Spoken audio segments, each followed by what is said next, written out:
Já acharam aí? Deu tempo para procurar Romanos 8? Amém? Temos aí também. Vamos lá.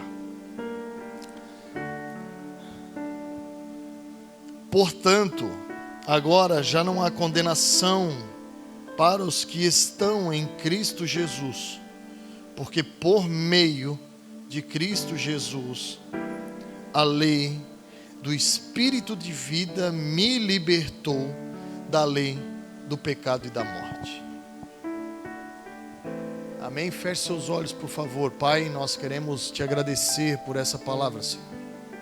Te louvar e bendizer o teu nome, porque o Senhor é bom.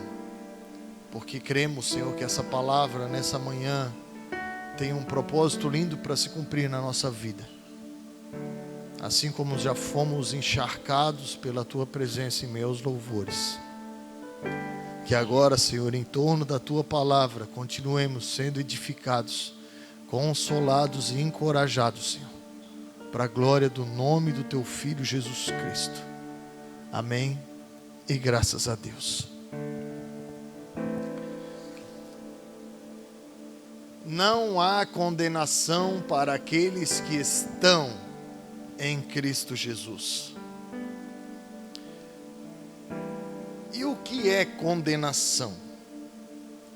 Condenação é a sentença que um réu recebe de um juiz perante suas atitudes.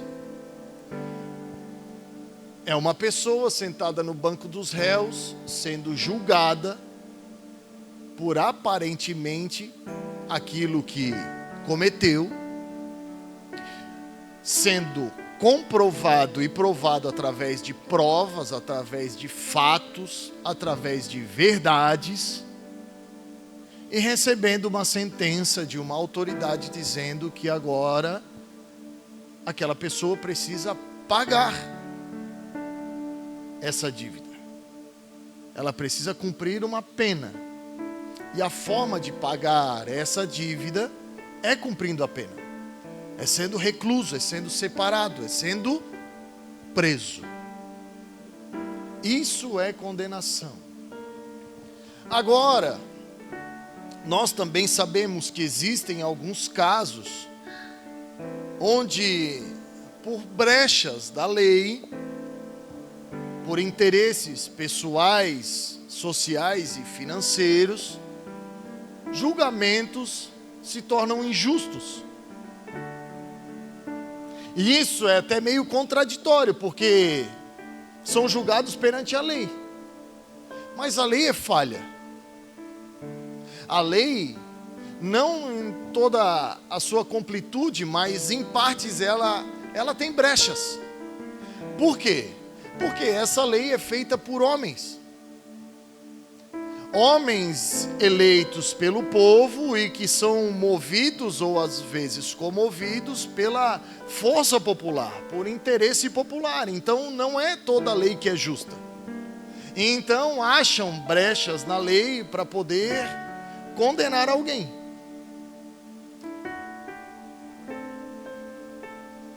E esse lugar de condenação, ele é um lugar que nos aprisiona, que nos retém.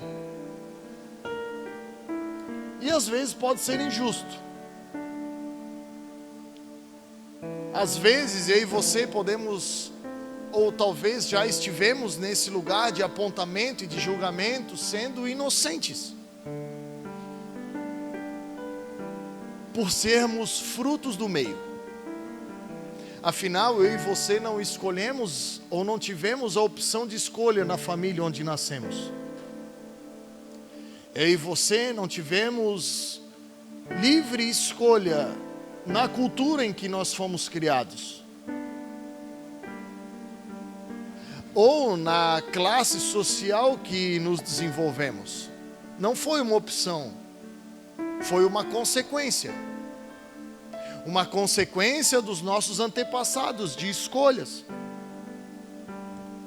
Consequências que nós colhemos e não tivemos a oportunidade de intervir. Logo, muitas coisas que eu e você vivemos hoje, muitas coisas que eu e você fazemos hoje, Nós não fazemos porque queremos propriamente.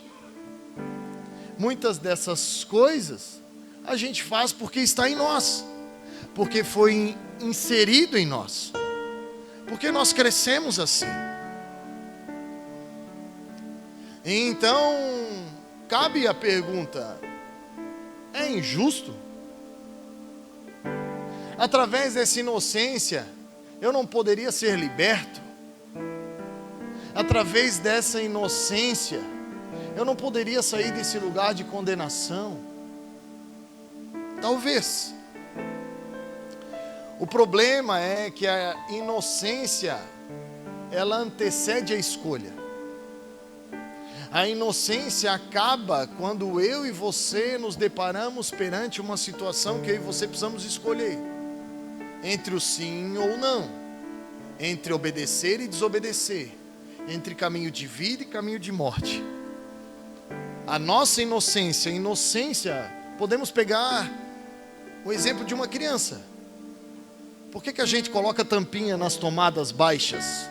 Porque a criança não tem noção, não tem inteligência, não tem raciocínio, não tem experiência de que se ela colocar o dedo lá dentro, ela vai tomar um choque. O que vai fazer ela tomar o choque é a experiência de passar por aquele momento.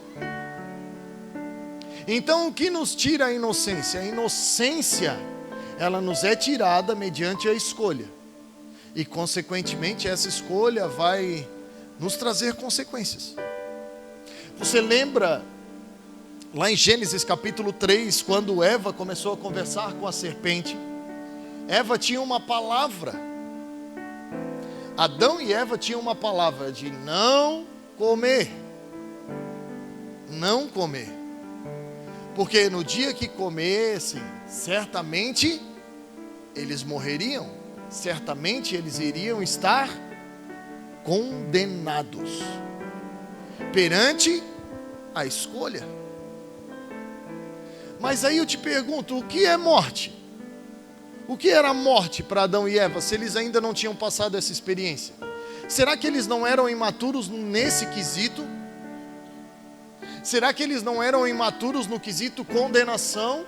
Porque estavam num lugar perfeito, onde não havia dor, onde não havia mentira, um lugar puro. A Bíblia diz que eles estavam nus, eles viviam nus, não tinha nada corrompido no jardim. Era um lugar puro, um lugar de inocência. Porém, mediante uma experiência que Eva teve com a serpente, mediante uma conversa, o que aconteceu? O que antecedeu a escolha? Ela viu que o fruto era bom ao paladar, era agradável ao paladar, que o fruto era desejável aos olhos. Aos olhos, desejo. E era bom para se adquirir discernimento. Aqui acaba a inocência. A inocência acaba quando eu e você temos plena convicção das escolhas que nós estamos fazendo. Por isso que esse banco dos réus, esse lugar de julgamento, de apontamento, de acusação, ele foi dado a todos nós. Ainda que, por termos vivido em lugares que vivemos, ter frequentado lugares que frequentamos, sido criados debaixo dos princípios que nós fomos criados, e a Bíblia respalda isso, amados.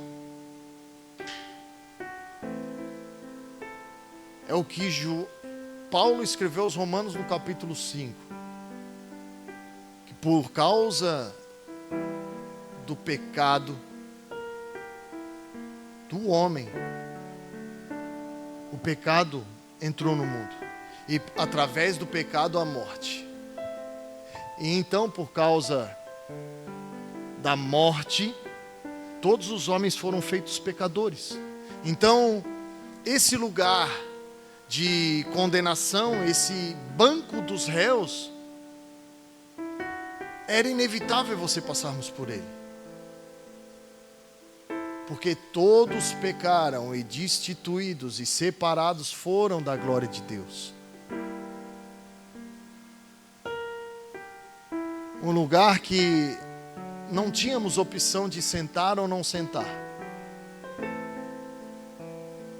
Um lugar que tinha talvez o nosso tamanho, depois de muito tempo talvez as nossas marcas, porque afinal, quantos anos nós passamos nesse lugar? Nos acostumando com os apontamentos, nos acostumando com os julgamentos. Agora existe algo poderoso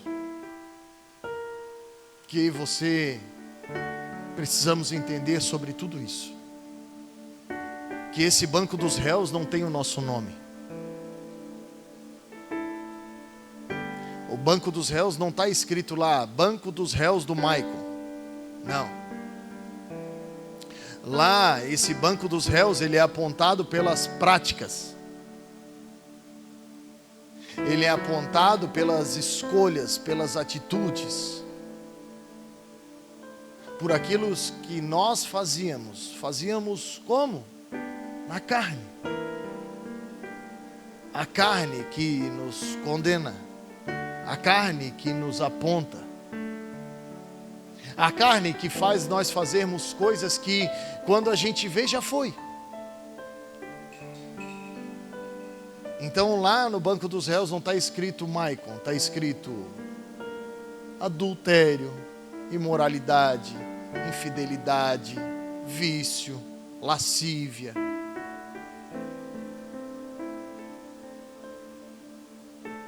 E aí eu te pergunto, como que nós podemos sair desse lugar?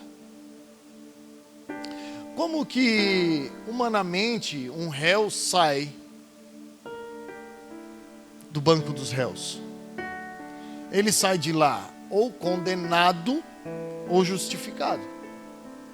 A condenação vem mediante as provas que foram apresentadas ao juiz. E a libertação também,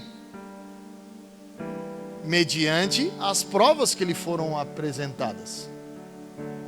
Mas nós não estamos falando de um julgamento humano, terreno, não. Nós estamos falando de um lugar espiritual. Nós estamos falando de um lugar que nos leva a fazer e a tomar determinadas escolhas até os dias de hoje. Porque talvez conscientemente ou inconscientemente, eu e você temos atitudes que quando a gente vê já foi. Você já passou por isso?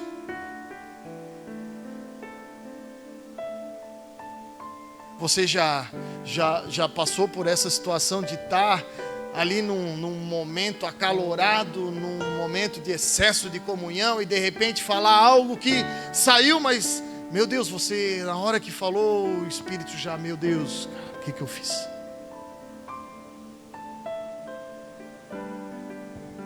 E como nós saímos desse lugar?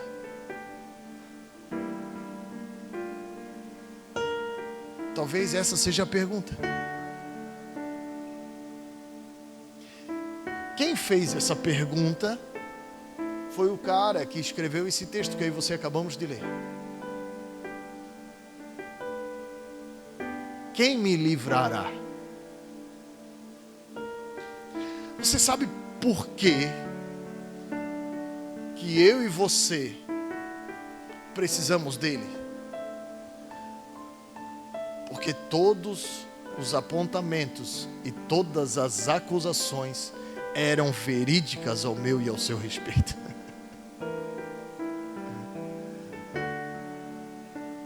Então, desse banco dos réus, mediante as provas que a nós eram dadas, nós sairíamos condenados.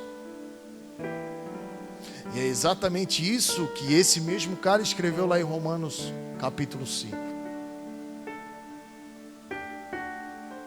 Que por causa do homem, o pecado entrou no mundo. E através do pecado a morte. É uma consequência. Agora talvez como eu e você nos achamos injustiçados. E graças a Deus que existe um Deus que é justo, Ele nos dá uma opção. Uma opção de redenção, uma opção de liberdade. E aqui começa o passo a passo para sairmos do banco dos réus, para sermos postos em liberdade. E talvez você deva se perguntar: pastor, mas eu já sou crente, eu já sou livre. Sim, eu sei que sim. Mas se você é tão santo ao ponto de não pecar mais, de não errar mais, cuida quando você descer a escada e sair ali fora, porque Deus pode te arrebatar. Porque eu ainda peco, eu ainda erro. Não deliberadamente e conscientemente como outrora, mas como Paulo escreveu no capítulo 7 de Romanos: o bem que eu sei que eu tenho que fazer, esse eu não faço. Mas o mal que eu não quero, quando eu vejo, eu já estou fazendo. Quando eu vejo, já foi. Quando eu vejo, já falei. Quando eu vejo, já fiz. Mas não é por vontade do meu espírito. É pela minha carne. E então Paulo vai escrever: quem me livrará desse corpo, dessa carne? Quem? Porque eu não consigo. E aqui vem o primeiro passo, primeiro estágio para sairmos desse banco dos réus: confessar. Pastor, mas se nós estamos sendo julgados e um julgamento, o réu é confesso, se ele confessa, ele é condenado. Sim, mas nós não estamos falando de um julgamento natural. Nós estamos falando o que para o mundo é loucura. Aquilo que racionalmente é loucura. Porque eu e você agora vivemos mediante a palavra. E a palavra diz que se nós escondermos, se nós ocultarmos os nossos erros, os nossos pecados, nós não prosperaremos. Salomão vai escrever isso, Provérbios 28, 13.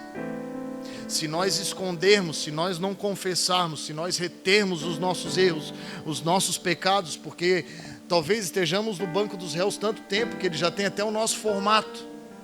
A gente já se acostumou, a gente já consegue viver, entre aspas, com essas práticas.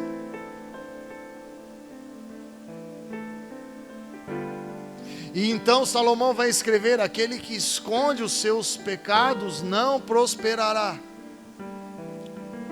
mas aquele que confessa e abandona alcança misericórdia. Você sabe como eu e você saímos desse lugar? Quando nós confessamos. Porque quando nós confessamos, nós nos tornamos aptos a receber misericórdia. E misericórdia é o ato de Deus nos dar aquilo que não merecemos. Misericórdia. De nós não sofrermos a consequência daquilo que nós mereceríamos. Isso é misericórdia. Em Deus, ao contrário do que o mundo diz, se mantenha Cuide da sua reputação, não fale, não, guarde isso para você, meu Deus, vai virar um escândalo. Esconda esse negócio. Daqui a pouco esquece, daqui a pouco passa. A Bíblia diz: confesse. Confesse. Porque a confissão é libertação. A confissão é arrependimento. É trazendo à memória que aquilo que nós estamos praticando é errado. E arrependimento é o primeiro passo da conversão. É o primeiro passo para nos trazer a consciência que aquilo que nós estamos fazendo é errado. Pastor, mas isso não é fácil. Eu sei que não é fácil, porque Davi escreveu isso. Ele disse: dura coisa ao homem é confessar os seus erros. Dura coisa ao homem é confessar os seus pecados. E é claro que é. E então ele continua dizendo: Senhor, me livra dos que eu desconheço, porque eu e você praticamos, temos práticas hoje que estão no nosso oculto, que nem nós sabemos, de situações que nós passamos na nossa inocência, coisas que fizeram lá no nosso passado, que para nós passou despercebidos, mas que tem total influência na nossa vida hoje. Então nós precisamos orar não só para confessar os nossos erros, as nossas falhas, nós precisamos orar para Deus revelar aquilo que ainda está em oculto. Porque pode ser que esteja em oculto para nós, mas para as pessoas que estão ao nosso redor, está muito bem revelado. São pessoas que têm um determinado comportamento que você olha e diz assim: não pode. Será que não está vendo? Será que não está orando? Eu sei que aqui não tem muito. Navegantes não tem. Você já viu assim uma pessoa preparada, uma pessoa inteligente, tendo comportamento que não é de acordo natural, não tem lógica. Esses são os erros ocultos.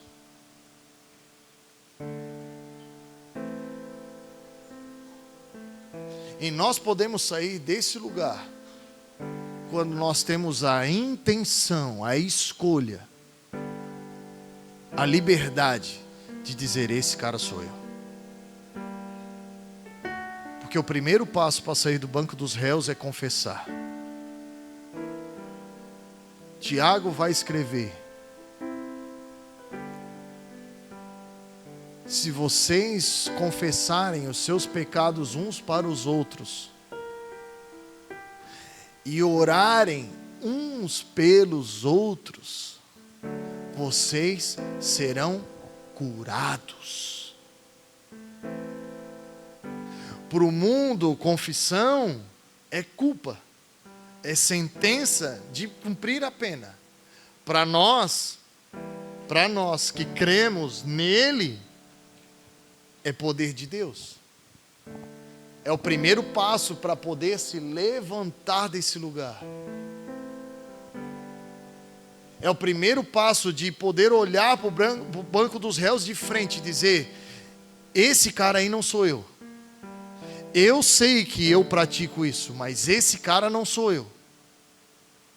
Não é o meu nome que está ali. E eu estou me arrependendo dessas práticas.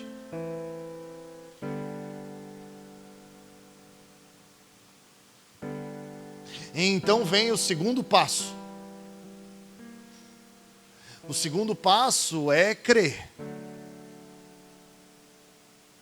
Porque tudo é possível àquele que crê. Se você confessar com a sua boca que Jesus Cristo é o Filho de Deus, e você crer de todo o seu coração que Ele ressuscitou dos mortos, você será salvo.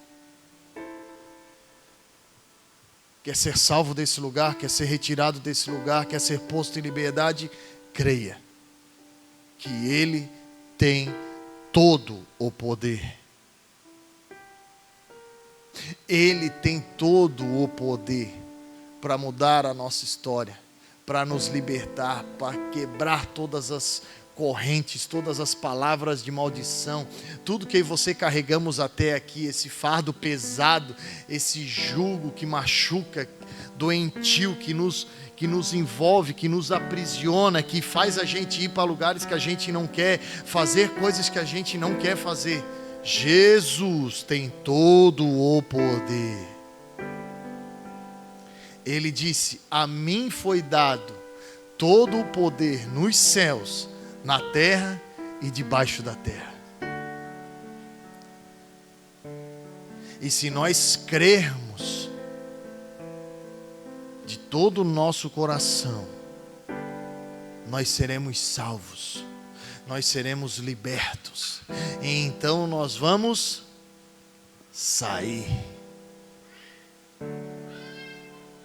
Então nós vamos ser postos em liberdade. Como que nós encontramos esse lugar de liberdade? Em Cristo Jesus. Portanto, agora já não há mais condenação para aqueles que estão em Cristo Jesus. Pois em Cristo Jesus, a lei do Espírito da vida libertou você. Não foi você que saiu desse lugar, foi Ele que te tirou, porque Ele teve que sentar lá por você. Você consegue entender isso? Que esse banco dos réus não ficou vazio? Que esse banco dos réus foi uma troca premeditada por nosso Pai.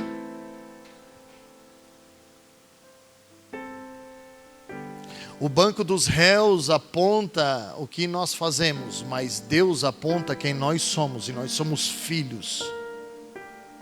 O Senhor não te chama pelo que tu faz, Ele te chama pelo teu nome. É um reposicionamento, é um lugar, mas é um lugar numa pessoa, na pessoa de Jesus Cristo.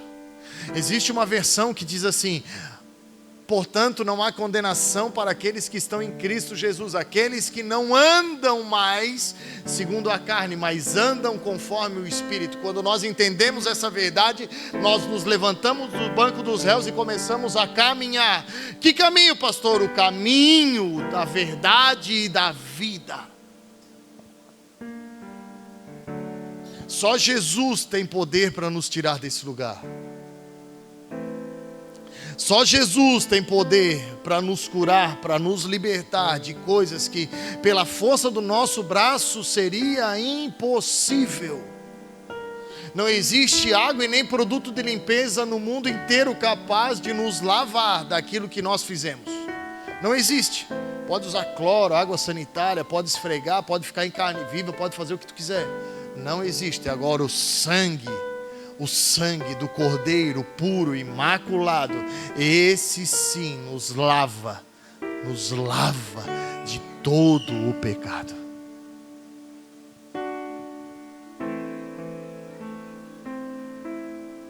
Foi Jesus que nos tirou desse lugar e que sentou lá para mim e para você. Para que hoje eu e você lêssemos esse versículo cheio de alegria, celebrando, podendo olhar para o futuro com uma expectativa no Senhor, de que Ele é fiel e que as promessas vão se cumprir, podendo ter esperança, consagrando os nossos planos, os nossos projetos ao Senhor, tendo convicção que no Senhor eles serão bem-sucedidos. Para isso acontecer, um dia Ele levou sobre si todas as nossas transgressões. Todas.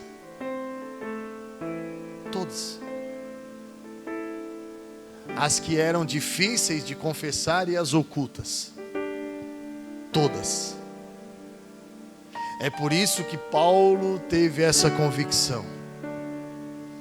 Meu Deus, mas as coisas erradas que eu não quero fazer, quando eu vejo, eu já fiz, e agora quem me livrará? Portanto, não há condenação, porque eu estou em Cristo Jesus.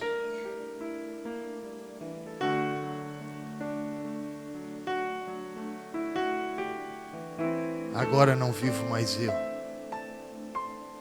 mas é Cristo que vive em mim.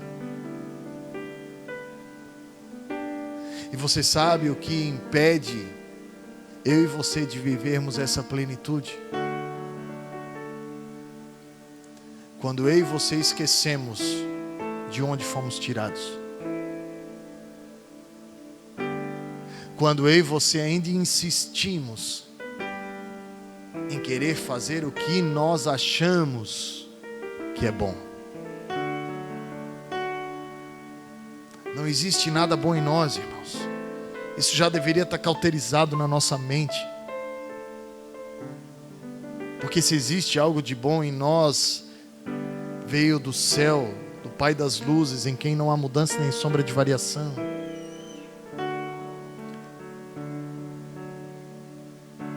Nós não somos bons por causa de nós estamos caminhando com a bondade. Nós estamos tentando todos os dias vencer a nossa carne. É uma luta. É uma luta. Porque tem dia que não vai querer mesmo. Mas você sabe quando a gente vence essa batalha? Nós vencemos essa batalha quando nós sujeitamos a nossa carne. Quando nós sujeitamos a nossa vontade.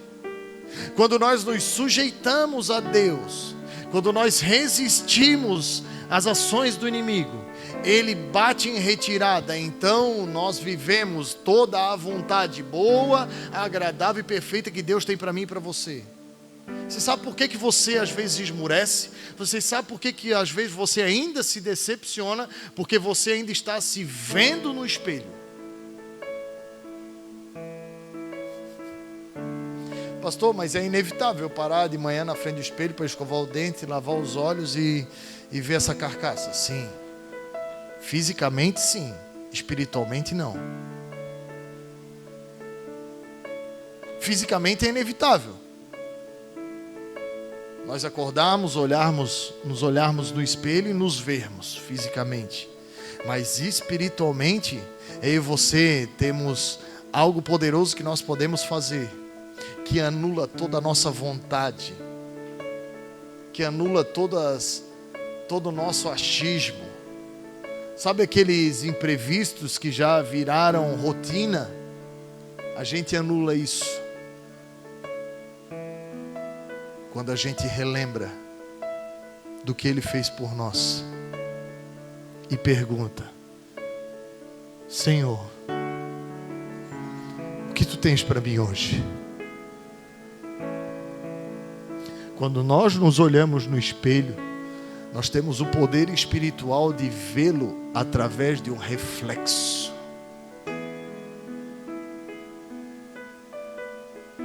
Porque hoje nós só conhecemos em parte. Um dia nós o conheceremos plenamente como nós somos conhecidos. Mas hoje eu e você podemos acessar esse lugar espiritualmente. Orando, jejuando, lendo a palavra, estudando a palavra, se dedicando, praticando a palavra, se sujeitando. Se sujeitando à lei. Que lei? A lei do Espírito da vida. O Espírito que nos libertou.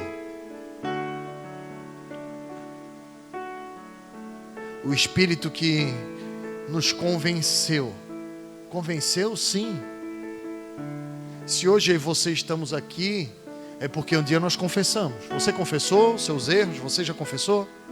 Eu já confessei meus erros. E você crê em Jesus? Então você saiu desse lugar.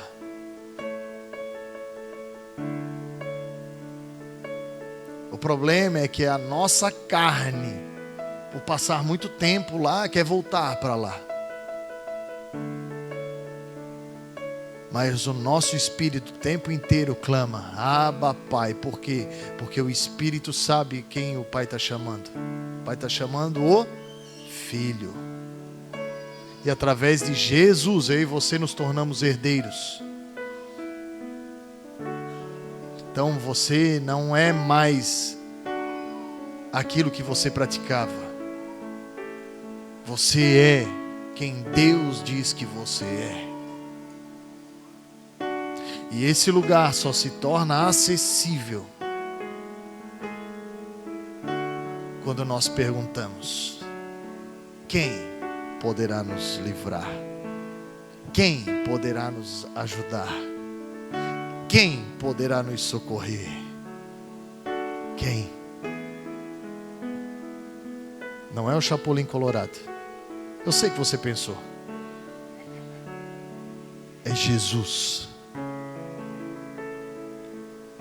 Então, cada vez que o inimigo vir querer te dar a mão e te levar para o banco dos réus, não vá. Não vá.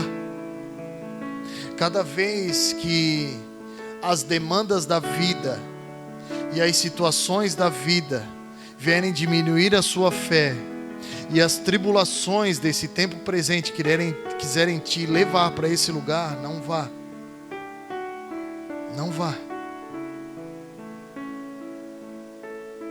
Nós precisamos lutar, irmãos. Lutar. Lutar, literalmente. Porque se nós não lutarmos, o nosso inimigo vai lutar sozinho, ele vai ganhar por WO. E muitas vezes, quem sabe, ele não tem vencido dessa maneira.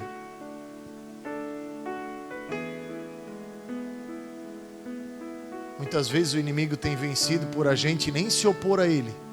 Porque se a gente não se opõe, a gente está com ele. Às vezes ele nem passa a mão para te levar. Às vezes ele só lança a ideia. E aí a gente deixa a nossa carne fortalecer. Não, é isso mesmo. Eu sabia, não muda. Igreja é tudo igual. Os irmãos são tudo igual. Irmãos, a igreja é complicada porque eu e você estamos aqui. Se você saindo daqui para outra, vai ser lá também. Mas o que nos dá esperança? O que nos dá esperança é Jesus Cristo. É a fé, é a convicção, é a certeza de que nele, eu e você já somos mais do que vencedores.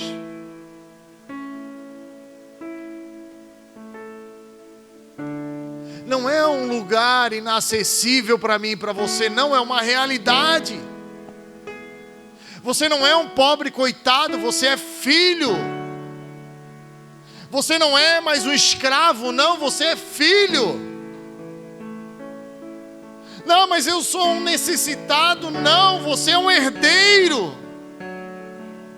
E essas coisas, elas só acontecem mediante um entendimento. Porque a escravidão, ela começa aqui e termina aqui. Você pensa e logo tem convicção. É o que os olhos veem e o que o teu coraçãozinho sente. Eu estou vendo lá, eu sabia, é isso aí mesmo. Não se amoldem ao padrão. Não se conformem com o padrão do mundo. De que por mais que eu e você estávamos num lugar de réus, esse lugar é nosso. Não, esse lugar não é nosso. Esse lugar não é seu, esse lugar não tem seu nome. Esse lugar não tem poder contra você. Porque muito maior é o que está conosco do que aquele que está no mundo. Não existe acusação forte o suficiente que seja maior do que o poder de Jesus Cristo, que seja maior do que a verdade plena de Jesus na minha e na sua vida.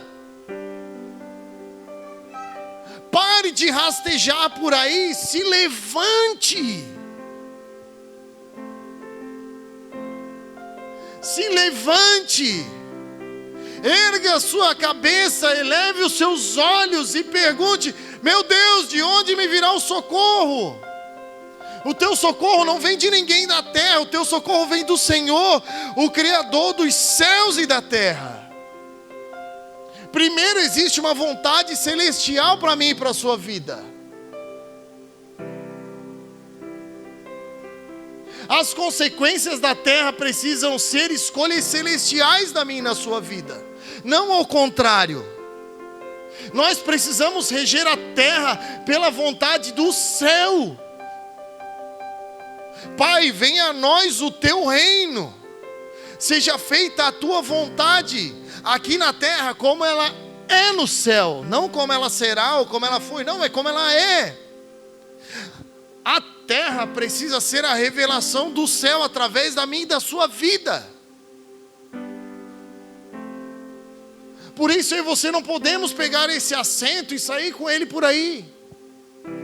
E quando a gente errar, a gente diz: errei de novo, deixa eu sentar. Não! Se levante. Você tem um propósito. Você tem promessas maravilhosas para viver ainda. Você e a sua casa vão servir ao Senhor. Aquele que começou a boa obra há de aperfeiçoá-la até o dia da vinda do nosso Senhor Jesus Cristo. Aperfeiçoamento, poda, sendo amparado, sendo aparado, passando por processos.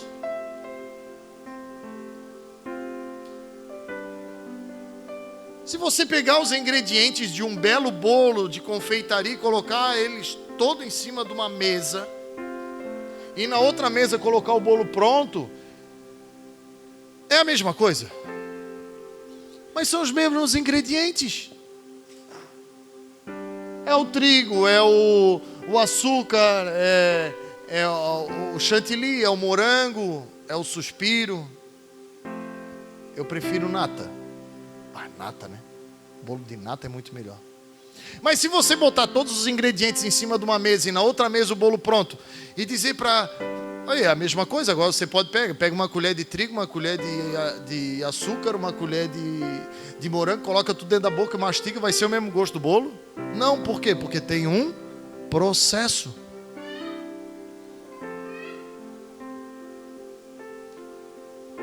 Esse processo é o aperfeiçoamento. Esse processo é o convencimento. Esse processo é a forja. O problema é que a gente quer fugir. Não, isso aqui não, meu Deus, vai mexer nesse negócio aí. Todo mundo vai saber. Todo mundo já sabe.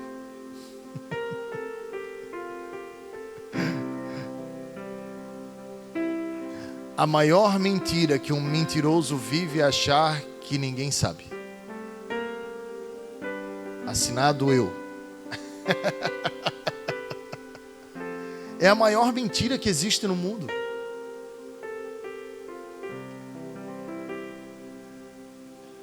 É isso que às vezes nos mantém naquele banco.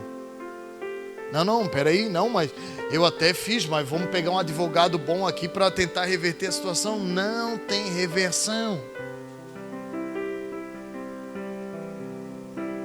Porque através do homem o pecado entrou no mundo. É uma consequência, ponto final.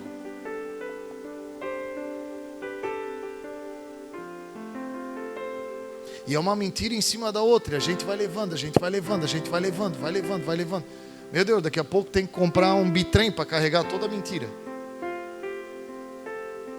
E a verdade é uma só. Sou eu mesmo. Quando nós admitimos, nós nos tornamos aptos a receber toda a graça e toda a misericórdia do nosso Pai. Quando nós confessamos e nós cremos de todo o nosso coração, nós nos tornamos alvo. Nós somos achados. Você lembra do filho pródigo?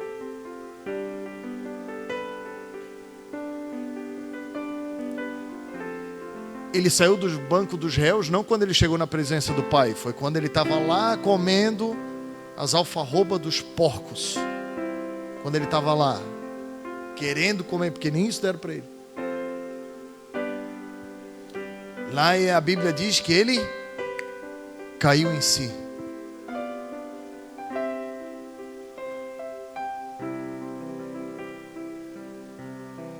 O que é o cair em si? O cair em si é aquele que nos convence do pecado, da justiça e do juízo. Então ele disse: meu Deus, pequei contra o céu e contra o meu Pai. Eu vou voltar lá para ver se ele me aceita pelo menos como servo, porque até os servos do meu Pai têm comida em abundância. E eu estou aqui passando necessidade. Poderia ele ter pensado: meu Deus, meu pai não mandou ninguém atrás de mim para ver como é que eu estou. Meu Deus, podia ter mandado um servo para me espiar pelo menos, para tentar falar comigo. Mas nem isso ele fez. Poderia ter falado isso? Claro que poderia. Mas isso ajudaria ele a sair desse lugar? Não, isso confortaria ele naquele lugar. Quando nós entendermos que o confronto nos aperfeiçoa, o confronto nos tira do lugar que nós precisamos sair, o confronto é aquilo que nos impulsiona, o confronto é aquilo que nos move, nós vamos parar de achar que é tudo afronta. O confronto é o estilingue que nos leva para o propósito. Confronto é aquilo que nos dá um choque de realidade. Coloca todas as peças no lugar. Você é filho, você está passando necessidade, foi porque você quis. Porque você saiu da sua casa, pegou a sua herança e gastou deliberadamente. Mas você tem um Pai. Coloca todas as peças no lugar. Coloca todos os ingredientes no lugar certo e na sequência certa. Porque não basta só saber os ingredientes do bolo, tem que saber como fazer também. Porque senão vira em nada. E o confronto, o aperfeiçoamento é isso. É nos convencendo. Nos convencendo de quem nós somos aqui, mas também nos convencendo de quem nós podemos ser aqui.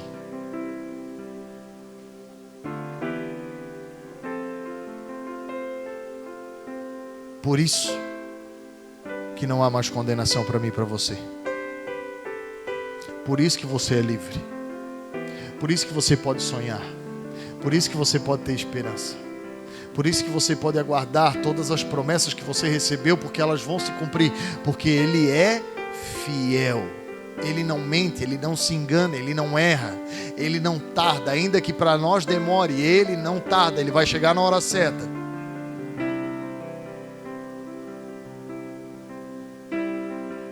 Saia desse lugar.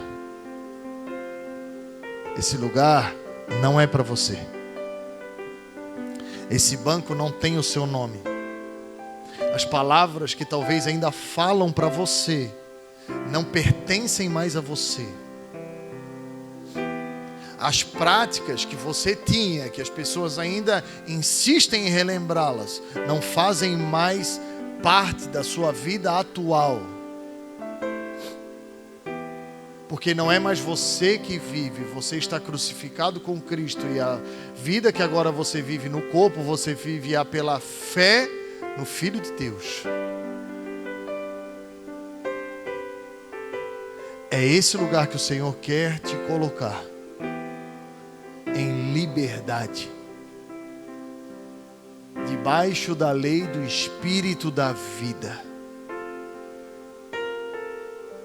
Uma vida abundante, uma vida poderosa, uma vida próspera, não sentindo falta de nada, se alegrando com tudo que tem, sonhando com coisas que pode ter, mas tendo plena satisfação e contentamento com o que está vivendo atualmente, e dizendo: o meu Deus é bom. Obrigado, Senhor, pelo pão hoje. Amanhã pode ser um pão com linguiça, mas é só o pão com margarina hoje. Obrigado, Senhor. Senhor, eu queria ir de carro, não tem gasolina, mas obrigado pela bicicleta que está ali do lado com os 2 pneus cheios, porque podia estar com o pneu furado. Senhor, obrigado por eu poder ir a pé, porque poderia não ter minhas pernas. Nós podemos ver vida em qualquer lugar, irmão. Porque se os nossos olhos forem bons, todo o corpo terá luz. Tudo que a gente olhar vai ter vida. E aí, quando nós sairmos desse banco dos réus, nós vamos começar a ver várias pessoas que estão lá também. Então nós também não vamos mais olhá-las como o mundo as vê. Nós vamos começar a olhar como o Senhor as vê. Então, nós não vamos mais acusar. Nós vamos começar a ajudar, a servir, a acreditar. Dizer: ei, esse lugar aí não é para ti. Ei, eu estava aí, mas esse lugar não é para ti. Vem, sai desse lugar, vamos lá. Tem esperança, tem uma vida abundante. Mas não tenha mais, irmão, é agora, vamos, levanta daí. Porque muitas pessoas não têm força para sair sozinhas. Elas precisam de uma mão estendida. E talvez essa mão seja a sua.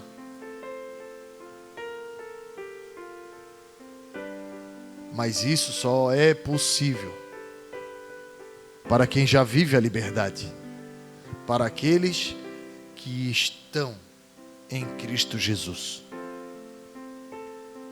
Se você crê nessa palavra, se coloque de pé, por favor.